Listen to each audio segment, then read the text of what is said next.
दखल अंदाजी। सरिता की माँ बहुत झगड़ालू किस्म की महिला थी। पूरा मोहल्ला उससे डरता था। एक तरह से वे पूरे मोहल्ले की बॉस थी। सरिता के पिता की तो इतनी हिम्मत भी नहीं थी कि वह अपनी पत्नी की कोई बात काट सके। सरिता बड़ी हो गई।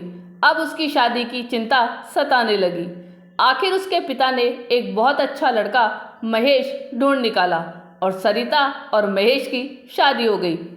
शादी के बाद अपने स्वभाव के अनुरूप सरिता की माँ रोज सरिता को फ़ोन करती और एक एक मिनट का पूरा हिसाब लेती। सरिता को यह पसंद तो नहीं था, लेकिन अपनी माँ का खौफ इतना ज़्यादा था कि वह कुछ बोल नहीं पाती थी और सब कुछ अपनी माँ को बता देती थी। एक दिन महेश ने सरिता को कहा, मैं 2 दिनों के लिए कार्यालय के काम से बाहर जा रहा हूँ। मैंने कुछ कपड़े निकाल रखे हैं, तुम इनमें इस्त्री करवा कर रखवा देना।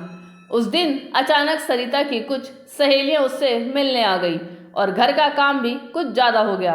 अतः सरिता कपड़े में इस्त्री करवाना भूल गई। शाम को जब सरिता की सास ने कपड़े ऐसे ही पड़े देखे तो उसने सरिता को डांट दिया और कहा, महेश ने कहा था कि कल वह बाहर जा रहा है तो कपड़ों में इस्त्री तो करवा देती। इतना कहकर सरिता की सास खुद कपड़े लेकर लॉन्ड्री चली गई और कपड़ों पर इस्त्री करवा कर ले आई। हमेशा की तरह शाम को सरिता की माँ का फ़ोन आया तो सरिता ने अनजाने में माँ को कह दिया, आज मेरी सास ने मुझे डांटा। बस इतना सुनना था कि सरिता की माँ का पारा गर्म हो गया।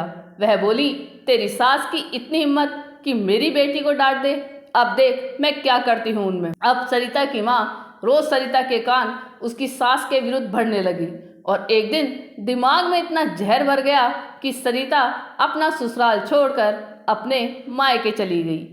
महेश के माता पिता और महेश को कारण समझ नहीं आया कि आखिर सरिता अपने मायके क्यों चली गई। इस बात को कुछ समय बीत गया। एक दिन महेश शॉपिंग मॉल में कुछ सामान लेने गया। वहाँ अचानक उसकी मुलाकात सरिता से हो गई।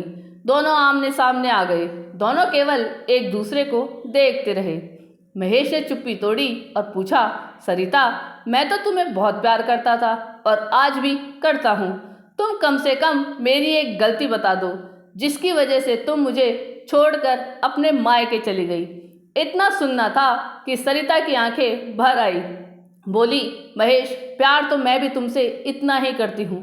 तुम्हारे बिना पल पल घुट घुट कर जी रही हूँ। महेश ने पूछा, तो फिर छोड़कर क्यों गई?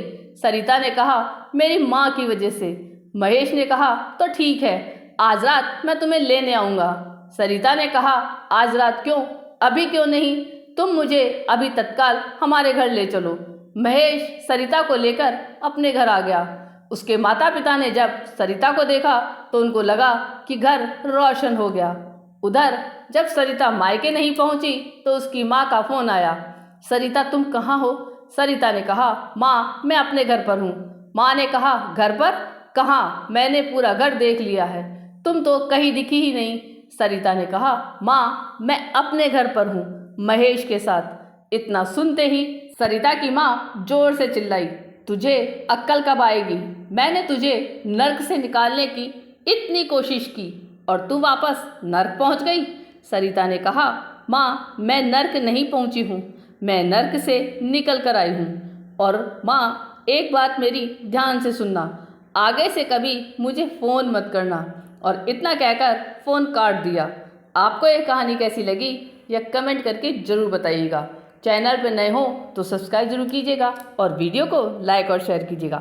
धन्यवाद।